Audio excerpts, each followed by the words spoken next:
pujiannya sekali lagi. Tak terbatas kuasa-Mu Tuhan. Dia sanggup. Haleluya, thank you Jesus. Hari ini kami percaya kekuatan Roh-Mu nyata atas kami.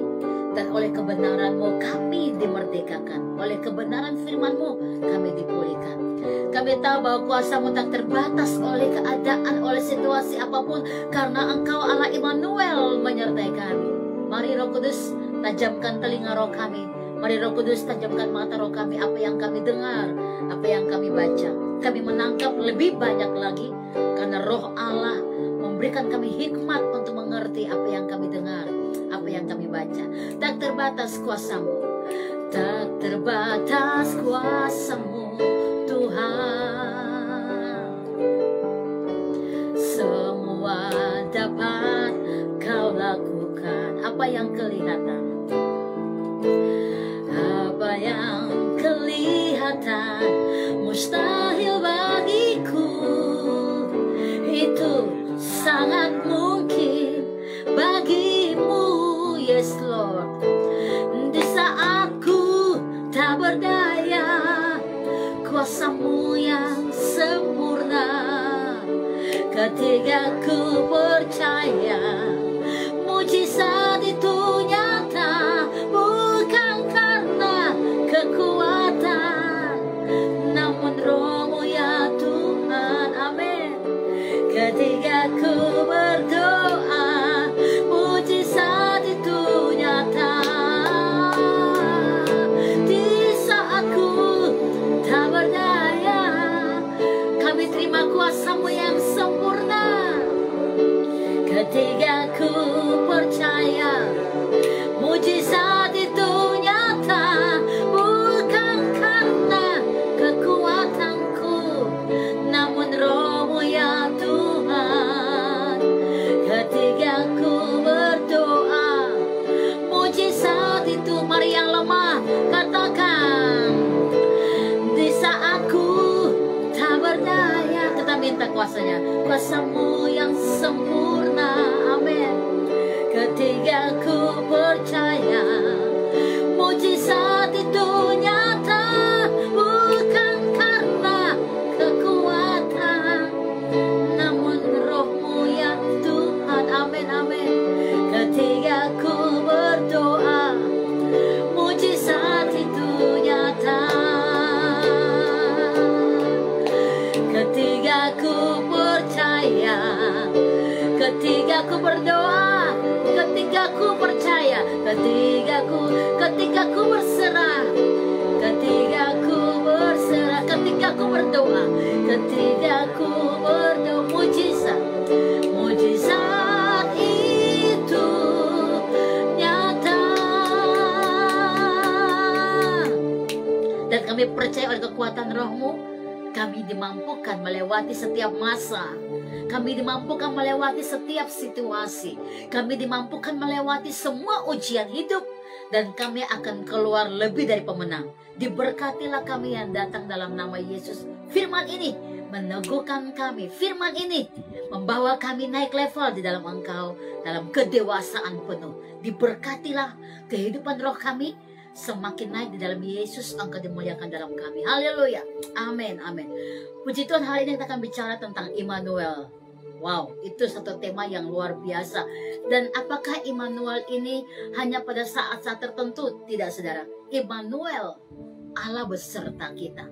Kapan, di mana saja, situasi apapun, Allah Immanuel menyertai kita. Nah, mari kita akan baca.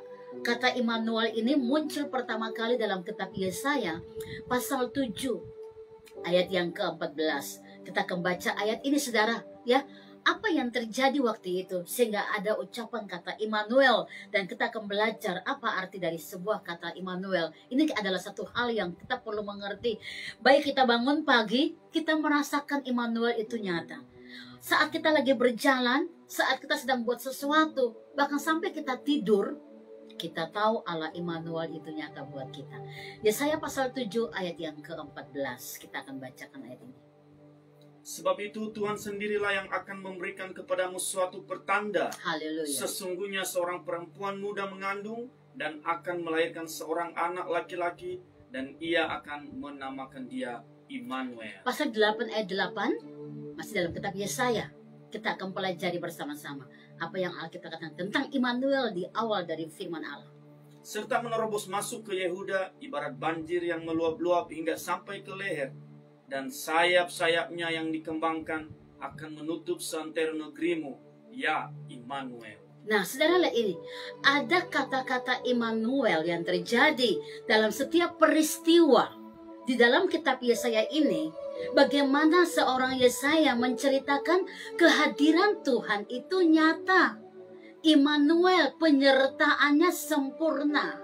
Di tengah masa-masa yang sulit, ya, saya ingin katakan bahwa suatu saat kamu akan tahu bahwa Immanuel itu nyata. Ada nubuatan yang terjadi bahwa akan seorang wanita muda mengandung dan anak itu akan dinamakan Immanuel. Siapa dia? Penyelamat jiwa. Siapa dia Immanuel itu? Orang yang memberikan setiap kehidupan yang baru dalam roh kita untuk kita bisa memuliakan Tuhan dalam setiap keadaan dan situasi. Jadi tidak ada kata yang namanya sedih. Tidak ada kata yang namanya ketakutan bagi orang-orang yang menerima Immanuel itu sendiri. Jadi Immanuel adalah apa? Penyelamat, saudara. Nah itu, saudara. Immanuel adalah penyelamat. Jadi dia menyelamatkan hidup kita, menyelamatkan ekonomi kita, menyelamatkan keluarga kita dari setiap hal-hal yang mungkin akhirnya istri meninggalkan suami, saya meninggalkan istri, atau anak-anak meninggalkan orang tua, atau orang tua meninggalkan anak-anak. Immanuel itu ada menyelamatkan kita. Nah, ini bagian ini yang perlu kita membahas, ya, bahwa ada sesuatu yang terjadi dalam hidup kita. Apapun itu, kita harus merasakan bahwa Allah Immanuel itu nyata dalam hidup kita. Mari kita baca sebentar dalam kitab Yesaya, pasal yang ke-9 ayat 5. Saudara bisa buka ayat ini dan kita akan baca. Yesaya pasal 9 ayat yang ke-5. Haleluya. Sebab seorang anak telah lahir untuk kita, seorang putra telah diberikan untuk kita. Lambang pemerintahan ada di atas bahunya, dan namanya disebutkan orang, Penasihat Ajaib, Allah yang perkasa, Bapa yang kekal, Raja Damai. Luar biasa. Mari kita cerna kata-kata Immanuel. Kita sebutkan siapa dia Immanuel. Mari ulangi ayat ini. Ayat yang kelima, ya, dari Yesaya pasal 9 ayat yang kelima. Siapa dia Immanuel? Haleluya. Penasihat ajaib, Penasihat ajaib. Allah yang perkasa, Dia perkasa. Bapa yang kekal, Bapa yang kekal. Raja Damai. Dia Raja Damai. Bayangkan, ini adalah include, ya, bahwa mencakup Immanuel itu, dia penasehat kita, dia hadir dalam setiap situasi kita, dan dia menyertai kita di dalam setiap keadaan kita. Ada damai sejahtera. Ini luar biasa, saudara. Jadi kalau saudara melangkah dan saudara melihat apakah saya ini bersama dengan Tuhan atau bersama dengan saya, kita harus mempercayai sungguh-sungguh bahwa Allah Immanuel itu memang ada di setiap kehidupan orang percaya. Ini luar biasa. Nah, saat kita menghadapi situasi-situasi yang sulit seperti ini, kenapa saya bilang sulit dan sukar? Memang karena memang itu yang terjadi, ya. Ada orang-orang mulai paranoid, ya, karena memang situasi yang terjadi, ketakutan dan segala hal. Ada orang-orang bahkan juga yang merasa nyaman saja, nah itu ya, kalau tidak buat sesuatu kepada Tuhan, untuk Tuhan, karena kembali lagi situasi. Jadi seakan-akan situasi ini menjadi alasan-alasan untuk orang akhirnya bisa merasakan Immanuel atau orang tidak merasakan Immanuel. Tapi satu hal yang saya tahu, bahwa semua orang yang merasakan keselamatan jiwanya, soulnya, the Savior King, ya, dia menyelamatkan soul saudara, jiwa saudara dan saya. Kita pasti merasakan dia hadir dalam setiap keadaan dan situasi. Kita tidak akan pernah yang namanya terlepas dari Allah Immanuel kita. Kenapa? Karena kita tahu dia menyertai kita dalam setiap situasi dan keadaan apapun yang kita lewati hari-hari ini. Saudara dan saya, kita harus mengklaim dan merasakan dan mengaminkan dan memperkatakan dan mengalami bahwa penyertaan Tuhan itu sempurna buat kita. Kalau kita nggak merasakan itu, nah ini persoalannya. Kita tidak pernah bisa melihat apa yang menjadi rencana Tuhan dalam hidup kita. Karena saya tahu dan percaya firman Allah berkata, Tuhan tidak pernah kasih kita roh ketakutan. Ini yang saya percaya. Tapi Tuhan menyatakan bahwa dia berikan kita roh keberanian, menyatakan kasih, ketertiban. Ini hebat sekali. Sampai dunia melihat Tuhan dalam diri kita. Ya. Nah, mari kita cerna. Dia penasehat. Namanya disebut orang penasehat ajaib. Untuk mengerti semua situasi yang terjadi, kita perlu hikmat Allah. Dan yang menasihati kita bukan manusia. Karena manusia punya nasihat itu terbatas, saudara.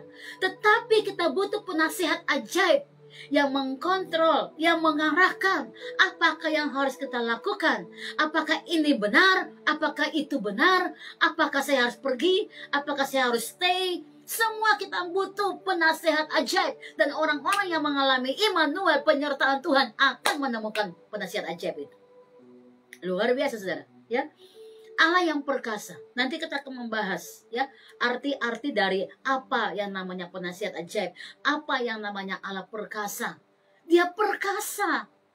Dia adalah penguasa tunggal alam semesta ini. Dia perkasa dalam segala perbuatan-perbuatannya. Oh my God, kita hanya debu tanah, saudara, yang dihembuskan nafasnya dan menerima anugerahnya. Dia terlalu perkasa dalam segala keadaan.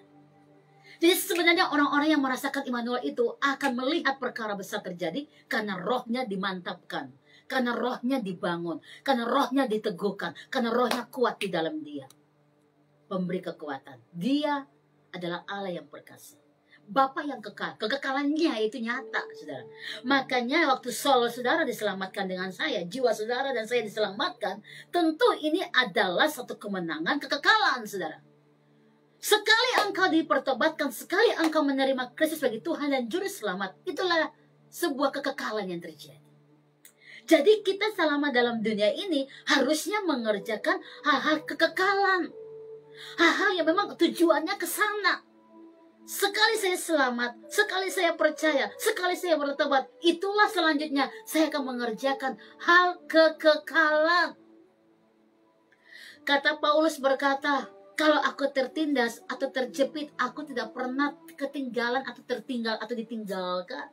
Kenapa? Karena Paulus tahu bahwa penderitaan ringan yang dia alami dalam daging ini adalah penderitaan yang biasa saja. Bayangkan, udah menderita dibilang biasa. Berarti Paulus sudah mengalami penderitaan-penderitaan yang begitu dagingnya nggak bisa lagi kompromi menerima. Ada sebuah reject, penolakan sebenarnya karena begitu sakit, begitu menderita. Tetapi dia berkata Immanuel menyertai, makanya dia berkata begini, penderitaan ini ringan. Sebab kami tidak mengerjakan yang kelihatan. Oh my God, ini luar biasa sekarang. Paulus ingin menyatakan dalam jiwanya bahwa hai engkau Paulus, dulu engkau Saulus, sekarang engkau Paulus, hambanya Allah, gitu ya. Dulos, kepemilikanmu adalah Tuhan.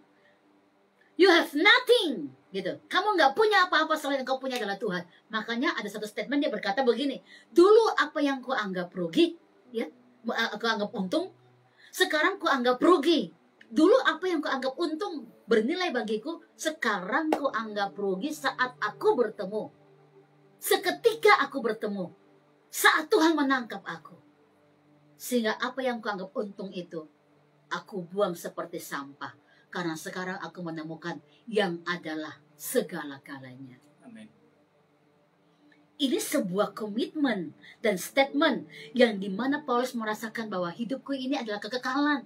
Mengerjakan hal-hal kekal. Penderitaan ringan ini adalah penderitaan biasa yang mengerjakan hal-hal yang kekal. Makanya aku tidak mengerjakan yang kelihatan. Tapi yang tak kelihatan adalah apa? Waktu engkau berdoa, engkau menangis, orang gak lihat. Tetapi inilah kekekalan. Perbuatan-perbuatan kekekalan yang kita melihat bahwa wow, God Immanuel itu be with us, bersama dengan kita. Saat kita sedang punya roh bergairah dan sedang speak bless, mengampuni orang yang bersalah kepada kita.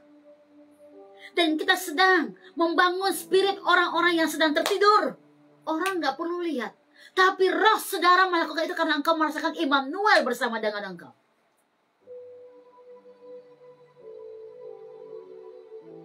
Orang yang merasakan Allah Immanuel itu akan mengerjakan hal-hal kekekalan, saudara.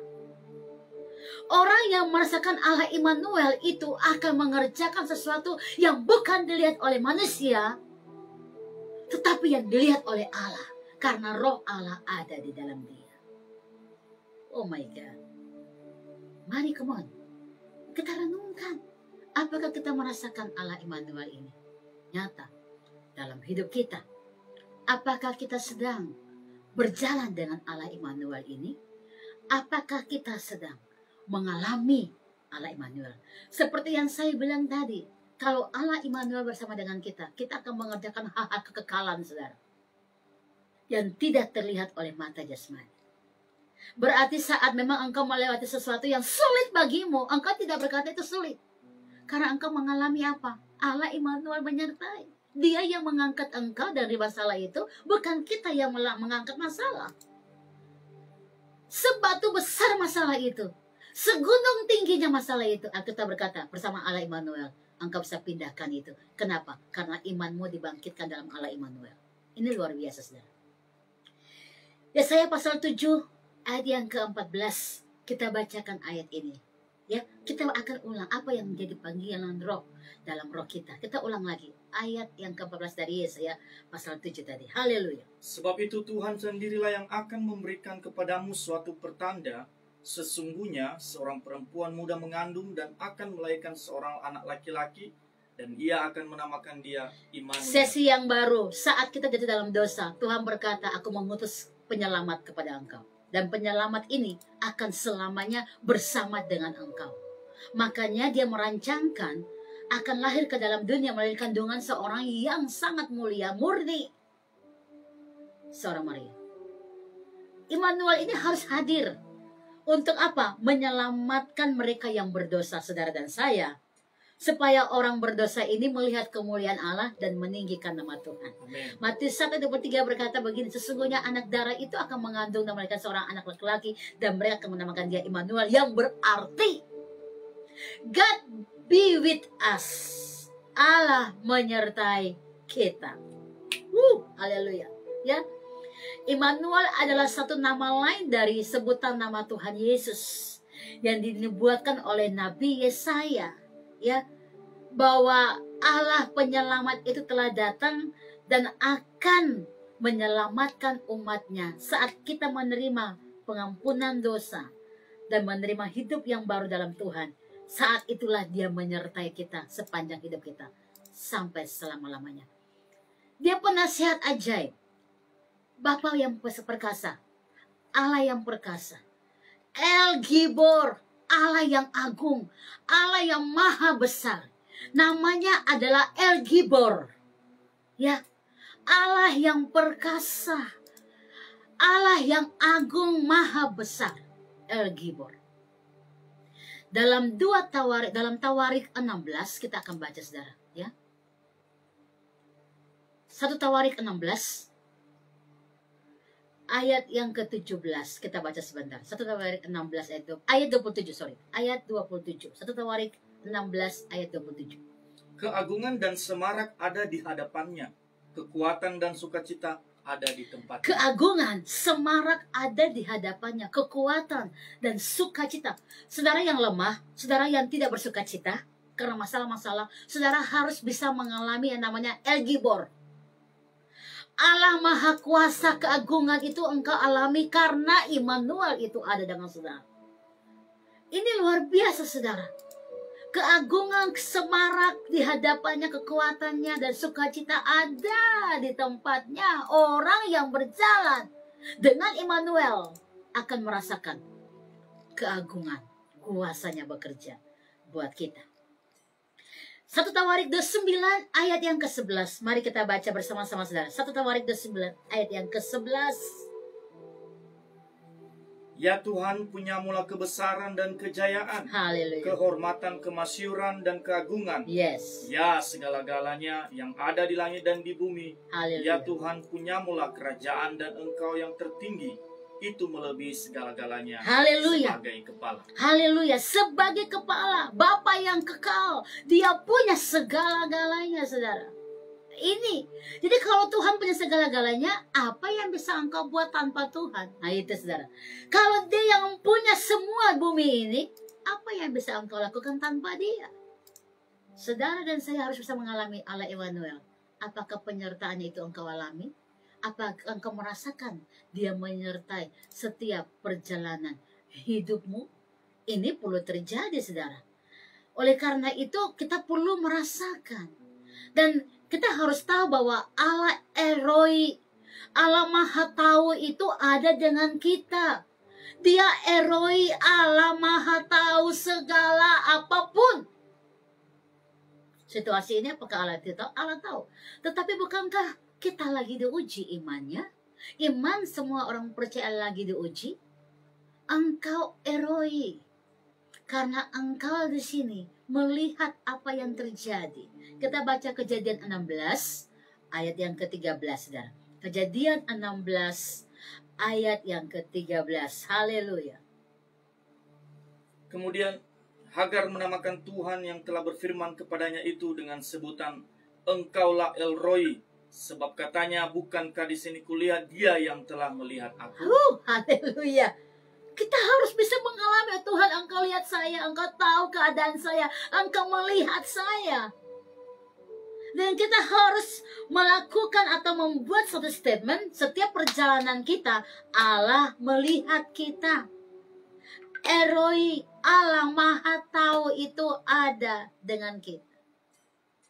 Ini sebuah tanda bahwa saudara mengalami Immanuel, penyertaannya sempurna. Ya, apa yang kita harus alami dalam setiap langkah kita, saudara harus percaya dan tahu dan merasakan Immanuel menyertai kita. Allah El Olam, Allah yang kekal, tidak berkesudahan. Dia adalah Allah Bapa yang kekal. Itu ya, Yesaya berkata, ya.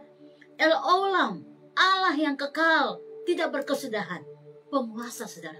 Oh my God. Semua keadaan ini Dia tahu. Kalau engkau mengalami Immanuel, engkau akan aman, aman, aman, dan aman. Kejadian 21 ayat 33. Kita bacakan ayat ini, saudara. Haleluya. Kejadian 21 ayat 33. Lalu Abraham menanam sebatang pohon tamariska di Berseba dan memanggil di sana nama Tuhan, Allah yang kekal. Allah yang kekal Dia panggil. Allah yang tidak pernah meninggalkan dia, selamanya ada dengan dia. Ini satu tanda-tanda yang kita rasakan, saudara, bahwa Allah Immanuel itu ada dengan kita. Ya, Dia adalah Allah yang hadir dalam setiap langkah kita. Persoalannya adalah apakah saudara sedang menghadapi sesuatu tapi saudara tidak merasakan Dia? Itu persoalannya, saudara. Ya, ya. Mari kita akan membaca dalam kitab Hakim-Hakim, ya, di mana bangsa Israel atau orang-orang ini mengalami Immanuel. Hakim-Hakim 6 ayat 11 sampai dengan ayat yang ke-16. Hakim-Hakim 6 ayat 11 sampai dengan ayat yang ke-16. Mari kita akan bacakan ayat ini, saudara. Haleluya. Hakim-Hakim 6 ayat 11 sampai dengan ayat yang ke-16. Kemudian datanglah malaikat Tuhan dan duduk di bawah pohon terbantin di Ofra, kepunyaan Yoas orang Abiezer itu. Sedang Gideon anaknya mengirik gandum dalam tempat pemerasan anggur agar tersembunyi bagi orang Midian. Malaikat Tuhan menampakkan diri kepadanya dan berfirman kepadanya demikian. Tuhan menyertai engkau, ya pahlawan yang gagah berani. Jawab Gideon kepadanya, ah Tuanku, jika Tuhan menyertai kami, mengapa semuanya ini menimpa kami? Nah, lihat, memang ada pernyataan ini yang ada katakan oleh seorang hamba Tuhan ini, ya, bagaimana dia tahu bahwa apa yang memang Tuhan katakan, tetapi dia juga merasakan masalah persoalan. Lanjut. Di manakah segala perbuatan-perbuatannya yang ajaib yang diceritakan oleh nenek moyang kami kepada kami?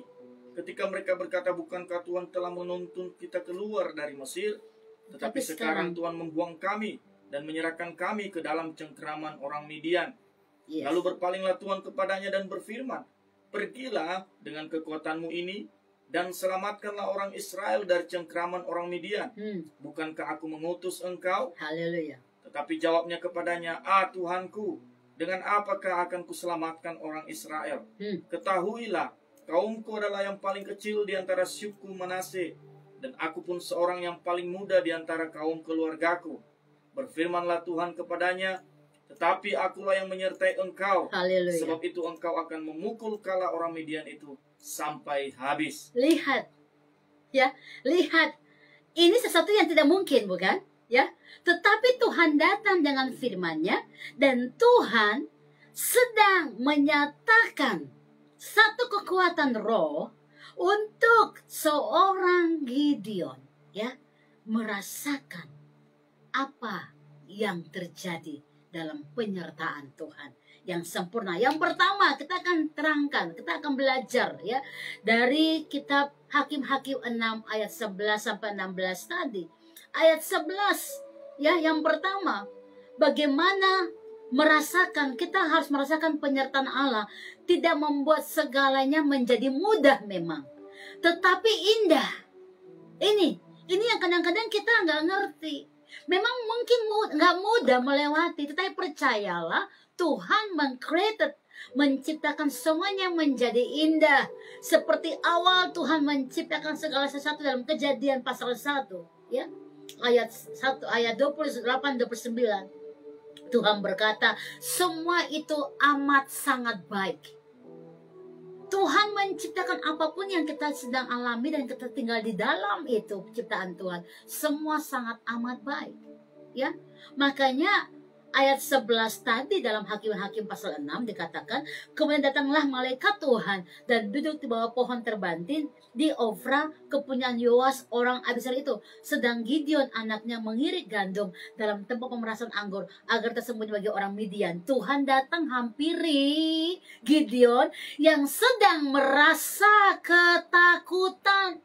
Ya, dia mengirik gandum tetapi bersembunyi supaya jangan sampai dilihat oleh orang Midian.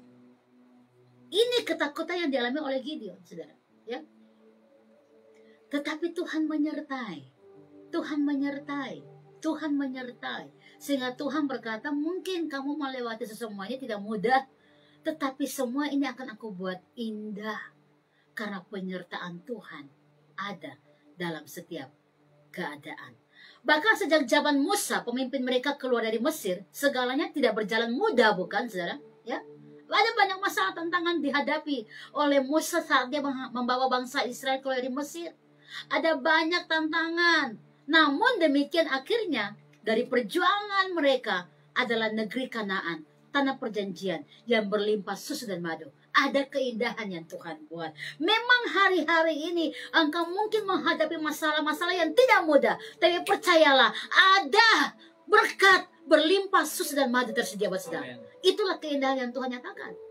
Ya, demikian dengan hidup kita. Tuhan tidak pernah berjanji membebaskan kita dari masalah, tapi Dia berjanji bahwa semua akan indah bagi orang-orang yang mengasihi Dia, mendatangkan kebaikan. Mendatangkan kebaikan bagi orang-orang yang mengasihi Dia. Yang kedua, apa makna dari Immanuel dalam kitab Hakim-Hakim 6 ayat 11 sampai 16 tadi? Penyertaan Allah tidak menghilangkan masalah memang, tetapi Dia akan ada memberikan setiap solusi bagi kita. Kita baca ayat yang ke-13 dari Hakim-Hakim pasal 6 ayat yang ke-13 tadi. Haleluya. Apa yang Tuhan katakan sini sangat jelas. Jawab Gideon kepadanya, Tuanku, jika Tuhan menyertai kami, mengapa semuanya ini menimpa kami? Haleluya. Di manakah segala perbuatan-perbuatannya yang ajaib yang diceritakan oleh nenek moyang kami kepada kami?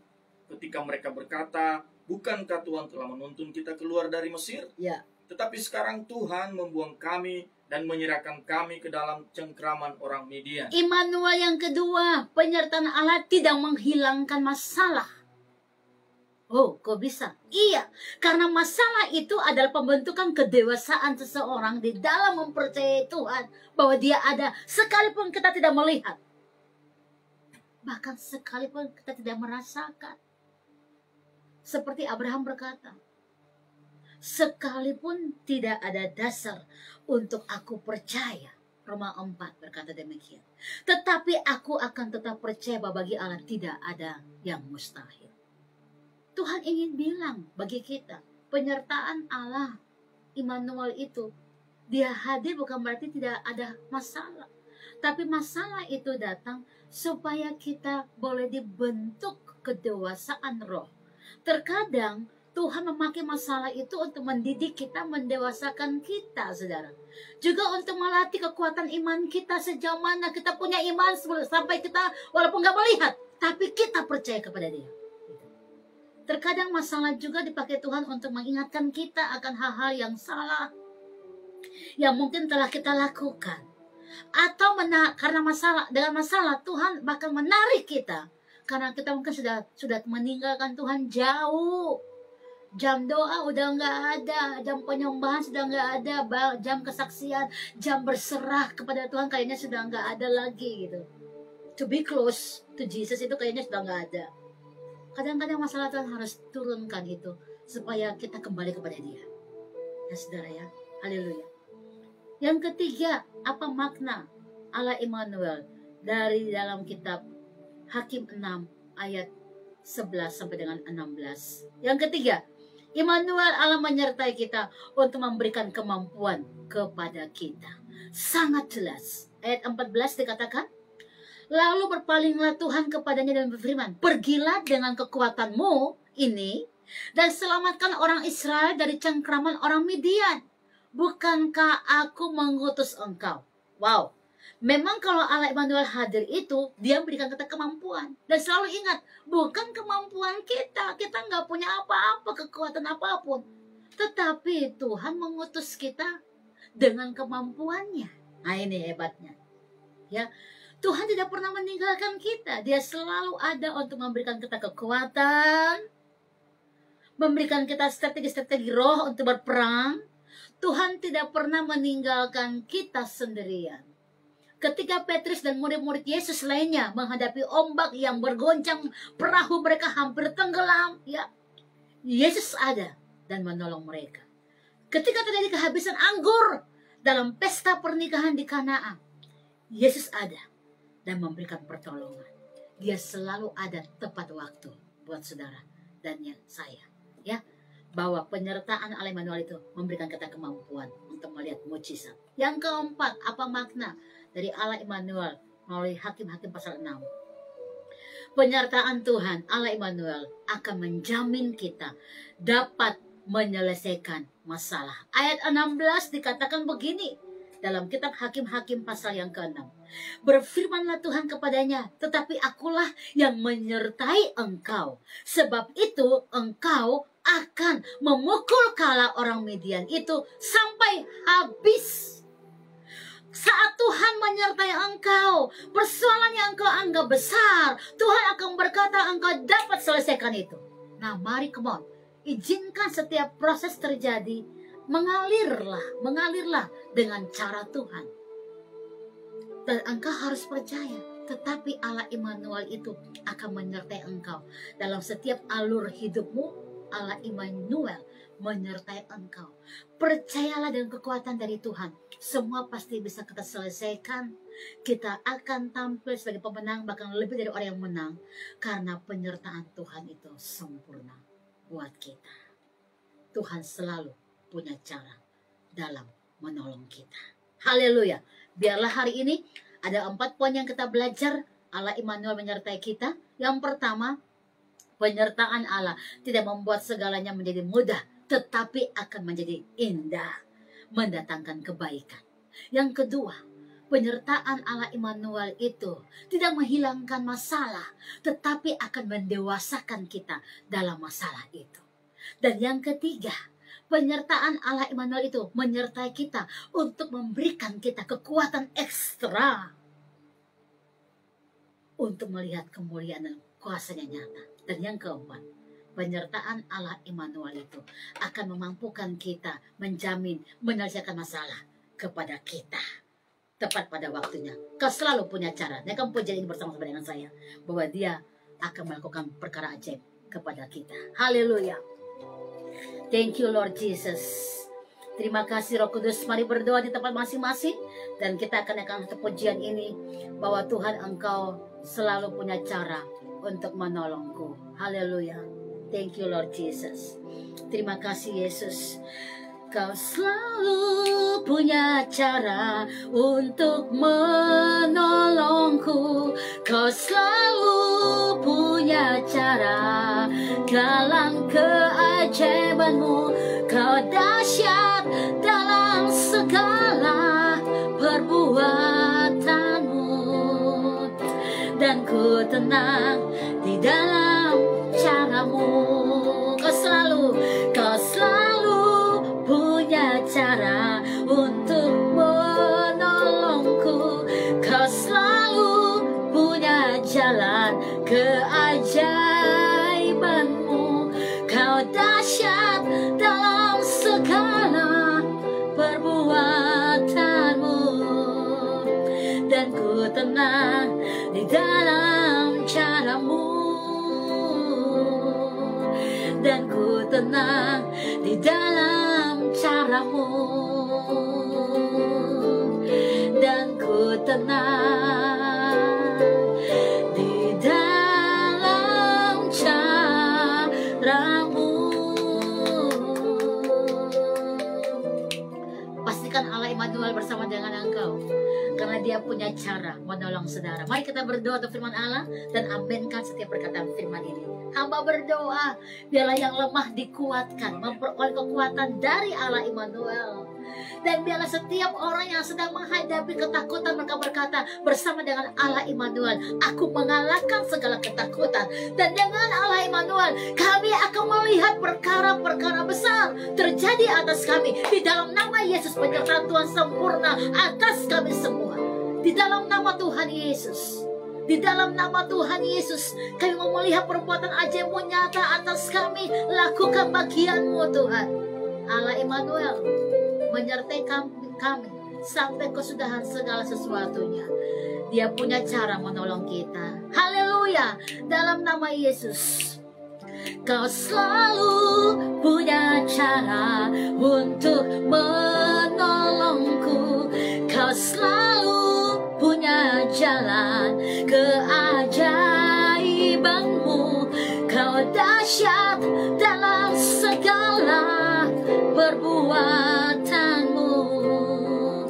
Dan ku tenang di dalam cara. Sekali lagi katakan, kau selalu punya cara untuk menolongku.